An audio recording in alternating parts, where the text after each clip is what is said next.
Bismillahirrahmanirrahim. Assalamualaikum warahmatullahi wabarakatuh. Ananda yang solih dan solihah, semoga selalu dalam lindungan Allah dan jaga kesehatannya ya selama pandemi ini. Jangan keluar jika memang tidak terlalu penting. Sebelum kita memulai pelajaran, ada baiknya kita membaca doa terlebih dahulu. Bismillahirrahmanirrahim. Raditu billahi rabbah wa bil islami dinah wa bi muhammadin nabiyyah wa rasulah. Rabbi zidni ilman warzuqni fahman birahmatika ya arhamar rahimin. Membaca surah An-Nahl ayat 114 dan hadis riwayat Abu Daud dan Ibnu Majah. Baiklah, sekarang kita akan membaca surah An-Nahl ayat 114 yang berbunyi A'udzubillahi minasyaitonirrajim. Bismillahirrahmanirrahim. Fakulu mimma razaqakumullahu halalan thayyiban washkuru ni'matallahi in kuntum iyyahu ta'budun. Yang artinya, maka makanlah yang halal lagi baik dari rezeki yang telah diberikan Allah kepadamu, dan syukurilah nikmat Allah jika kamu hanya menyembah kepadanya. Hadis yang kedua yaitu hadis riwayat Abu Daud yang berbunyi Anil Miqdam bin Ma'diyah karibaan Rasulullah sallallahu alaihi wasallam annahu qala ala inni utitul kitaba wa mislahu ma'ah ala yushika rajulun syab'anu ala arikatihi yaqulu alaikum bihadzal qur'ani fama wajadtum fihi min halalin fa ahilluhu wa ma wajadtum fihi min haramin faharimuhu ala la yahillu lakum lahmul himari ahliyi wala kullu dzinabin minas sab'i wala luqatatu ma'ahidin illa ayyas taghniya anha sahibuha. Yang artinya Miqdam bin Ma'di Karib berkata bahwasannya Rasulullah sallallahu alaihi wasallam bersabda, ketahuilah bahwa aku Rasulullah sallallahu alaihi wasallam diberikan Alkitab Al-Qur'an dan yang semisalnya bersama-sama dengannya, agar jangan sampai seseorang yang perutnya kenyang berada di atas singgasananya berkata, kalian mesti memegang Al-Qur'an ini, apa saja yang kalian dapati halal, halalkan, dan apa saja yang kalian dapati haramkan, maka haramkanlah. Ketahuilah tidak dihalalkan bagimu keledai kampung, dan tidak dihalalkan pula semua yang bertaring dari kelompok binatang buas, tidak pula barang temuan yang kafir mu'ahad kecuali jika pemiliknya tidak membutuhkannya. Itulah isi hadis riwayat Abu Daud yang nomor 2. Yang ketiga yaitu hadis riwayat Ibnu Majah yang berbunyi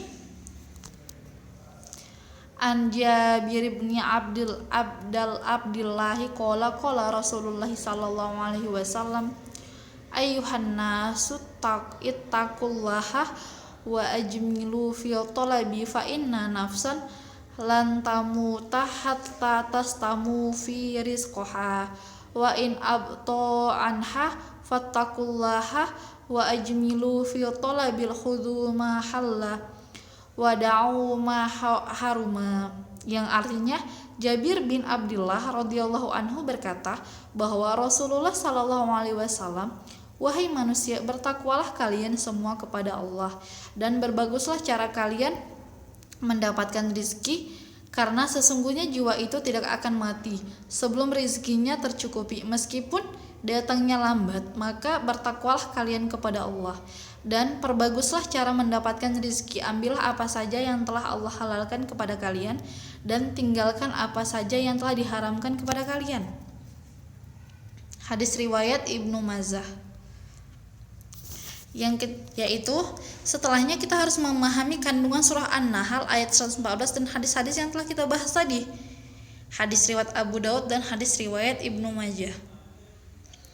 Yang pertama yaitu kandungan surah An-Nahl ayat 114. Jadi dalam kandungan tersebut yaitu kita dapatkan dalam ayat ini Allah telah menyuruhkan kepada kita sebagai kaum muslimin untuk memakan makanan yang haram, makanan-makanan yang halal, lagi baik dari rezeki yang telah Allah berikan kepada kita. Jadi makanan yang tersebar di atas bumi ini dari jenis hewan dan tanaman merupakan nikmat Allah yang telah Allah berikan kepada kita, yang harus disyukuri oleh kita sebagai hamba. Kandungan yang kedua yaitu kandungan hadis. Kandungan hadis terdapat dua. Yang pertama haram karena mendapatkannya, haram karena substansinya. Haram karena mendapatkannya apabila makanan dan minuman yang kita konsumsi didapatkan dari cara yang tidak halal. Contohnya, seperti uang yang kita beli makanan tersebut kita dapatkan dari riba, mencuri, merampas hak anak yatim, dan menipu orang-orang. Itu haram untuk kita memakannya, karena jelas bahwasannya mencuri, riba, menipu itu diharapkan oleh Allah Subhanahu wa taala. Yang kedua yaitu haram karena substansinya. Seperti yang dijelaskan pada Quran surah Al-Maidah ayat 3 yang berbunyi A'udzubillahi minasyaitonirrajim Bismillahirrahmanirrahim. Hurimat 'alaikum maitatu waddamu walahmul khinziri wa ma uhilla li ghairillahi bih wal munkhaniqatu wal mauqudatu wal mutaraddiyatu wan natihatu wa ma akala subu'i ila ma dzakaitum wa ma dzubiha 'alan nusubi wa antastaqsimu bil azlam dzalikum fisqun al-yawma ya'isal ladzina kafaru min dinikum fala takhshawhum wakhshawni al-yawma akmaltu lakum dinakum wa atmamtum 'alaikum ni'mati wa raditum lakum islami dina famanitturra fi makhmasatin ghaira mutajanifin li ismin fa innallaha ghafurur rahim. Yang artinya diharamkan bagi memakan makanan bangkai, darah, daging babi dan daging hewan yang disembelih bukan atas nama Allah, yang tercekik, yang dipukul, yang jatuh, yang ditanduk dan yang diterkam binatang buas, kecuali yang sempat kamu sembelih, dan diharamkan pula yang disembelih untuk berhala, dan diharamkan pula mengguni nasib dengan azlam, yaitu anak panah, karena itu suatu perbuatan fasik. Pada hari ini orang-orang kafir telah putus asa untuk mengalahkan agamamu, sebab itu janganlah kamu takut kepada mereka, tetapi takutlah kepadaku, yaitu kepada Allah. Pada hari ini telah aku sempurnakan agamamu untukmu, dan telah aku cukupkan nikmatku bagimu, dan telah aku ridhoi Islam sebagai agamamu. Tetapi barang siapa yang terpaksa karena lapar, bukan karena ingin berbuat dosa, maka sungguh Allah Maha Pengampun, Maha Penyayang. Jadi dari ayat tersebut telah dijelaskan bahwasannya apapun hewan yang buas, daging babi yang tidak disembelih dengan atas nama Allah itu haram untuk kita konsumsi. Jadi anak-anak, kita harus mengetahui apa saja yang diharamkan oleh Allah dan apa saja yang dihalalkan oleh Allah untuk kita konsumsi. Jadi pentingnya mengkonsumsi makanan yang halal dan baik dan bergizi. Menurut ahli gizi, makanan yang bergizi harus dapat memenuhi fungsi-fungsi sebagai berikut. Yang pertama, memenuhi kepuasan jiwa. Bagaimana memenuhi kepuasan jiwa? Yaitu dengan memberi rasa kenyang, memenuhi kebutuhan naluri dan kepuasan jiwa, memenuhi kebutuhan sosial budaya. Yang kedua yaitu memenuhi fungsi fisiologik. Bagaimana yang dimaksud dengan memenuhi fungsi fisiologik? Yaitu dengan memberikan tenaga mendukung pertumbuhan dan perkembangan sel-sel baru, menggantikan sel-sel yang rusak, mengatur dan menjaga metabolisme gizi, cairan tubuh serta pertahanan tubuh.